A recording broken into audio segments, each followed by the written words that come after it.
بسم اللہ الرحمن الرحیم۔ صرف 5 منٹ کا مدرسہ قرآن و حدیث کی روشنی میں 233واں دن 23 شعبان المعظم۔ نمبر 1، اسلامی تاریخ۔ حضرت عدی ابن حاتم طائی رضی اللہ عنہ۔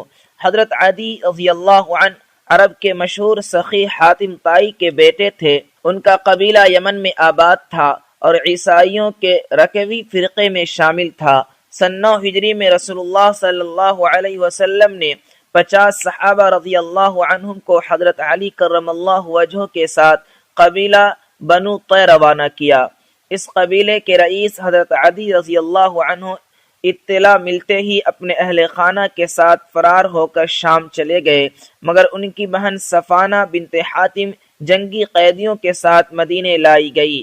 جب قیدیوں کو آپ صلی اللہ علیہ وسلم کے سامنے پیش کیا گیا تو صفانہ نے اپنے باپ کی سخاوت اور رحم دلی کا ذکر کر کے رہائی کی درخواست کی تو رسول اللہ صلی اللہ علیہ وسلم نے انہیں اس کے مرتبہ کے مطابق سواری، لباس اور سفر کا توشہ دے کر تمام قیدیوں کے ساتھ رہا کر دیا۔ صفانہ نے اپنے بھائی عدی رضی اللہ عنہ کے پاس آ کر رسول اللہ صلی اللہ علیہ وسلم کے حسن سلوک کی تعریف کی اور بھائی کو آپ صلی اللہ علیہ وسلم کی خدمت میں حاضر ہونے کے لیے تیار کر لیا۔ جب مدینہ پہنچے تو اللہ کے نبی صلی اللہ علیہ وسلم نے بڑے اعزاز کے ساتھ انہیں چمڑے کے گدے پر بیٹھایا۔ انہوں نے آپ صلی اللہ علیہ وسلم کی باتیں سن کر اور اخلاق سے متاثر ہو کر دل میں سوچا کہ یہ شخص بادشاہ نہیں بلکہ نبی ہی ہے، اور اسلام قبول کر لیا۔ حضور صلی اللہ علیہ وسلم انہیں قبیلے کا امیر مقرر فرما دیا۔ انہوں نے عراق اور شام کی لڑائی، جنگ صفین، قادسیہ اور جنگ نہروان میں حصہ لیا۔ آپ نے کوفہ میں سن 67 ہجری میں 120 سال کی عمر میں وفات پائی اور وہیں دفن ہوئے۔ نمبر 2، اللہ کی قدرت، مختلف موسم اور پھل۔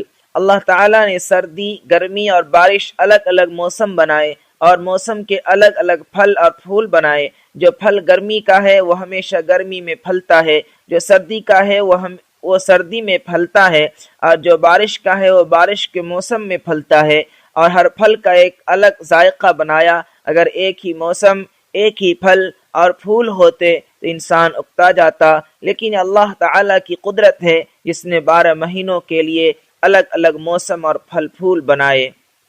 نمبر 3، ایک فرض کے بارے میں، والدین کے ساتھ اچھا سلوک کرنا۔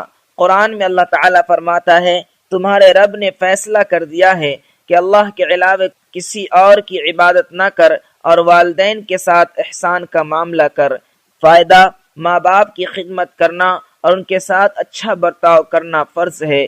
نمبر 4، ایک سنت کے بارے میں، بچوں کو سلام کرنا۔ حضرت انس بن مالک رضی اللہ عنہ بچوں کے پاس سے گزرے تو بچوں کو سلام کیا اور فرمایا، آپ صلی اللہ علیہ وسلم بھی اس طرح کیا کرتے تھے۔ فائدہ، بچوں کو سکھانے کی نیت سے سلام کرنا آپ صلی اللہ علیہ وسلم کی سنت ہے۔ نمبر 5، ایک اہم عمل کی فضیلت، قرض داروں کو مہلت دینا۔ رسول اللہ صلی اللہ علیہ وسلم نے فرمایا، جس شخص کو یہ بات پسند ہو کہ اللہ تعالیٰ قیامت کے دن اسے پریشانیوں سے نجات دے تو وہ فقیر اور تنگ دست لوگوں کو قرض کی ادائیگی میں مہلت دے دے یا معاف کر دے۔ نمبر 6، ایک گناہ کے بارے میں، کسی کی غیبت کرنا۔ رسول اللہ صلی اللہ علیہ وسلم سے پوچھا گیا، غیبت کیا ہے؟ آپ صلی اللہ علیہ وسلم نے فرمایا، اپنے بھائی کی ایسی بات کا ذکر کرنا جو اسے اچھی نہ لگتی ہو۔ سوال کرنے والے نے پھر پوچھا، آپ کا کیا خیال ہے اگر وہ بات اس کے اندر موجود ہو جو میں کہہ رہا ہوں؟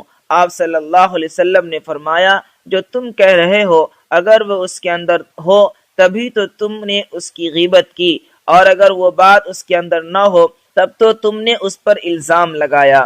نمبر 7، دنیا کے بارے میں، مال عاریت ہے۔ حضرت عبداللہ بن مسعود رضی اللہ عنہما فرماتے ہیں کہ تم میں سے ہر ایک مہمان ہے اور اس کا مال عاریت یعنی ادھار ہے، اور مہمان جانے والا ہے اور عاریت اس کے مالک کو لوٹانی پڑے گی۔ نمبر 8، آخرت کے بارے میں، اہل جہنم کا تذکرہ۔ قرآن میں اللہ تعالیٰ فرماتا ہے، بائیں ہاتھ میں نام اعمال دیے جانے والے کیسی بری حالت میں ہیں، وہ لوگ آگ اور کھولتے ہوئے گرم پانی میں ہوں گے اور سیاہ دھوئیں کے سائے میں ہوں گے جو نہ ٹھنڈا ہوگا نہ آرام دہ ہوگا۔ یہ لوگ اس سے پہلے دنیا میں بڑی خوشحالی میں رہتے تھے اور بڑے بھاری گناہ کفر و شرک پر اصرار کیا کرتے تھے۔ نمبر 9، قرآن سے علاج، سورہ فاتحہ سے علاج۔ حضرت ابن عباس رضی اللہ عنہ کہتے ہیں کہ صحابہ رضی اللہ عنہم کی ایک جماعت کا گزر ایسی جگہ سے ہوا جہاں ایک شخص کو بچھو نے ڈس لیا۔ وہاں کے لوگوں میں سے ایک شخص نے صحابہ رضی اللہ عنہم سے دم کرنے کی درخواست کی، چنانچہ ایک صحابی تشریف لے گئے اور سورہ فاتحہ پڑھ کر دم کر دیا تو وہ اچھا ہو گیا۔ نمبر 10، قرآن کی نصیحت۔ قرآن میں اللہ تعالیٰ فرماتا ہے جب قرآن پڑھا جائے تو اس کو پوری توجہ اور غور سے سنا کرو اور خاموش رہا کرو تاکہ تم پر رحم کیا جائے۔